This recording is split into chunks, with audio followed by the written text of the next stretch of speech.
Hello, everyone, and welcome to Fluent English with Podcast. I'm Sophie. And I'm Alan. We're excited to be your hosts on this journey to improve your English listening and speaking skills. This podcast is designed especially for you. We'll be having conversations about everyday topics using clear and simple language. Why a podcast? Podcasts are a fantastic way to improve your listening comprehension while you're on the go.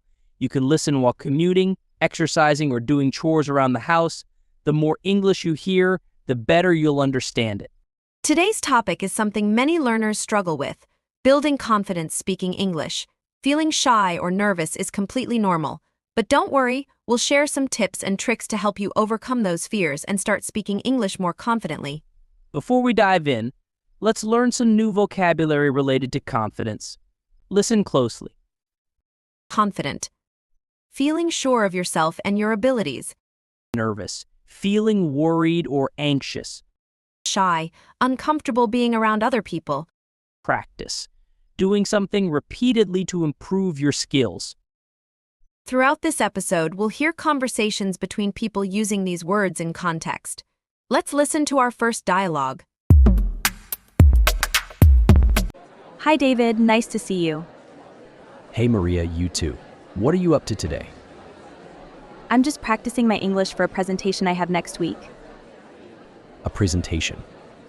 Wow, that's great. What's it about? It's about my favorite hobby, photography. But I'm a little nervous to speak in front of everyone.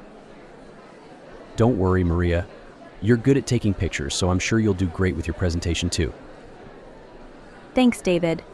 That helps. Maybe I can practice my presentation on you sometime this week? Of course. I'd be happy to listen. So, what did you think of that conversation, Alan? I thought it was a great example of how to encourage someone who's feeling nervous. Exactly. David is being very supportive of Maria, which can really boost her confidence. We also heard some of our new vocabulary words used in context. Did you catch them? Absolutely. Maria is feeling nervous about her presentation, but David is confident that she will do great. This is a great reminder that practicing with a supportive friend can be a fantastic way to build confidence speaking English. Now, let's dive deeper into some tips to help you overcome your fear of speaking English. Here are a few key things to remember. Focus on communication, not perfection. Don't worry about making mistakes. The most important thing is to be understood. Start small. Talk to yourself in English or practice with a friend or family member who is also learning English. Listen and learn. Pay attention to how native speakers use English and try to imitate their pronunciation and sentence structure. These are all great tips. Now let's listen to another conversation that demonstrates one of these points. Excuse me, are you reading a book? Yes, hi. Hi, it looks like a good one. What's it about? It's a mystery novel, but my English isn't very good, so it's a little difficult. Oh, I see. Well, mystery novels can be tricky. But don't worry, your English sounds great. Really? Thank you.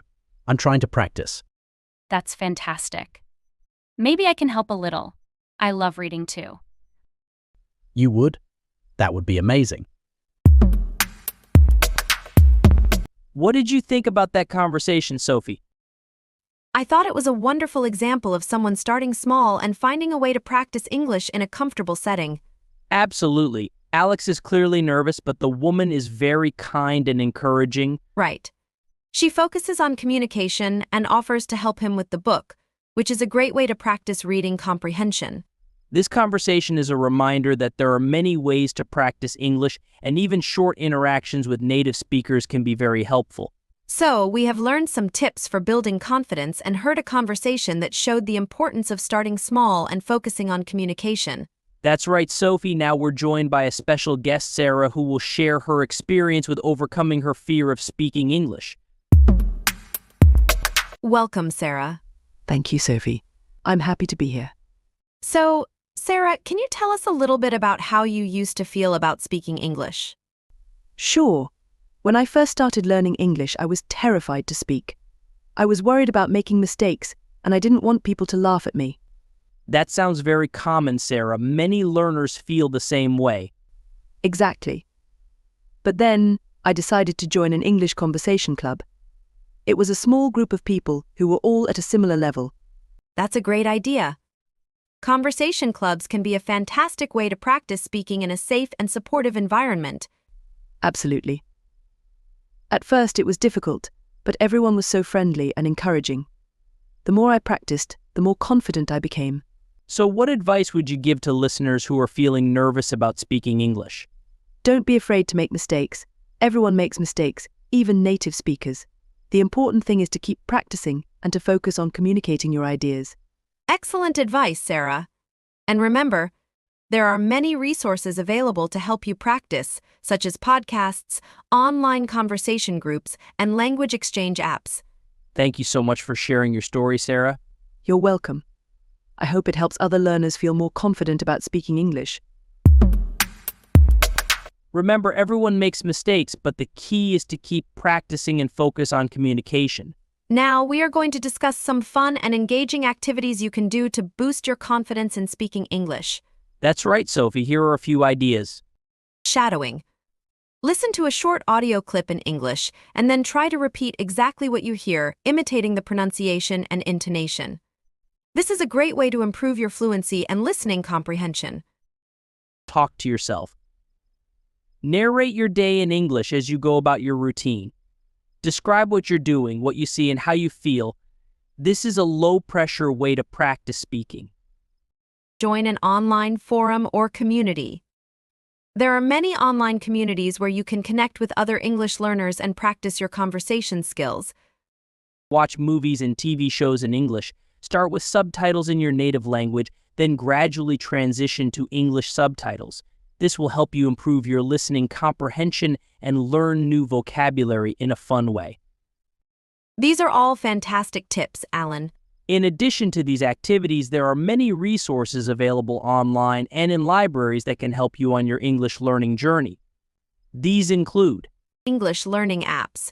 There are many free and paid apps that offer interactive lessons, games, and conversation practice opportunities. Podcasts like ours. Podcasts are a great way to immerse yourself in spoken English and learn new vocabulary and expressions in a casual setting. Language exchange programs. These programs connect you with native English speakers who are interested in learning your language. You can practice speaking English with them in exchange for helping them learn your language. Don't be afraid to experiment and find activities that you enjoy. The more you enjoy practicing English, the more confident you'll become. Absolutely. Building confidence takes time and practice.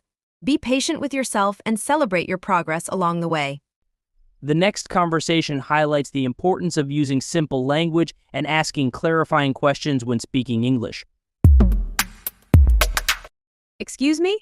Can you help me, please? Sure, of course. What can I do for you?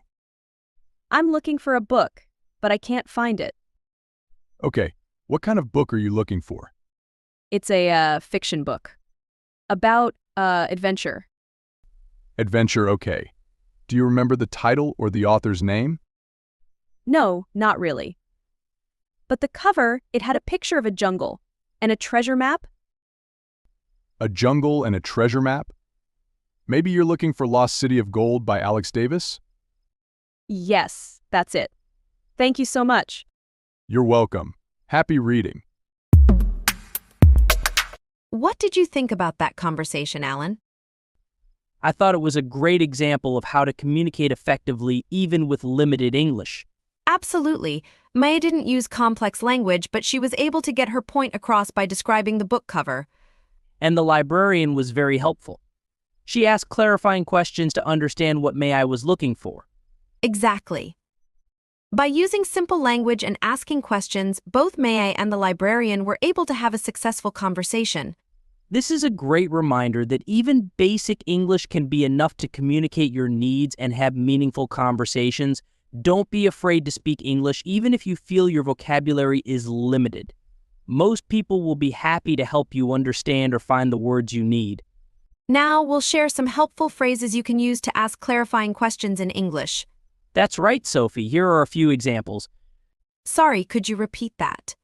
This is a polite way to ask someone to say something again if you didn't understand it clearly. Can you explain what you mean by? Use this phrase if you're unsure about the meaning of a specific word or phrase.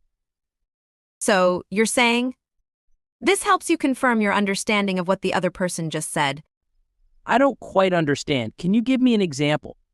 This is helpful if you need a concrete illustration to understand a concept. Do you mean? You can use this phrase to offer your own interpretation of what the other person said to see if you're on the right track. These are all great phrases to have in your toolbox. Absolutely. Remember, asking clarifying questions is a sign that you're engaged in the conversation and that you want to understand the other person. Hey, Emily, can you take a look at this document for me? Sure, Ben. What's it about? It's the outline for the presentation we need to give next week. Okay, let's see. Under marketing strategies, you have social media campaign. Do you mean you want to talk about launching a new social media campaign? Or are we going to discuss the existing one? Oh, good question. Yes, I meant launching a new campaign to promote the product. Great. So maybe we should add a subheading like launch of new social media campaign to make it clearer. Absolutely. Thanks for catching that, Emily. What did you think about that conversation, Alan? I thought it was a great example of how asking clarifying questions can avoid confusion. Exactly. By asking, do you mean? Emily was able to understand Ben's intention and make the presentation outline clearer. And Ben appreciated Emily's help. It shows the importance of clear communication in a teamwork setting. This is a great reminder that asking clarifying questions is not a sign of weakness, but rather a sign that you're actively listening and want to ensure you're on the same page. We hope this episode has empowered you to take the next step in your English learning journey. Remember, the key is to focus on communication, not perfection. Absolutely. Here are some additional resources that you might find helpful. English learning websites. Many websites offer free English lessons, grammar explanations, and vocabulary quizzes. YouTube channels. There are many YouTube channels dedicated to English learning, with videos on a variety of topics and difficulty levels. Online communities. There are online forums and groups where you can connect with other English learners and practice your conversation skills. English language apps. These apps can be a fun and convenient way to learn new vocabulary, practice grammar, and improve your listening comprehension. Don't be afraid to step outside your comfort zone and start speaking English today. The more you practice, the more confident you'll become. We hope you enjoyed this episode of Fluent English with Podcast. Subscribe to stay tuned for future episodes where we'll explore more topics to help you improve your English communication skills. And remember, if you have any questions or suggestions, feel free to leave us a comment or review. Thanks for listening.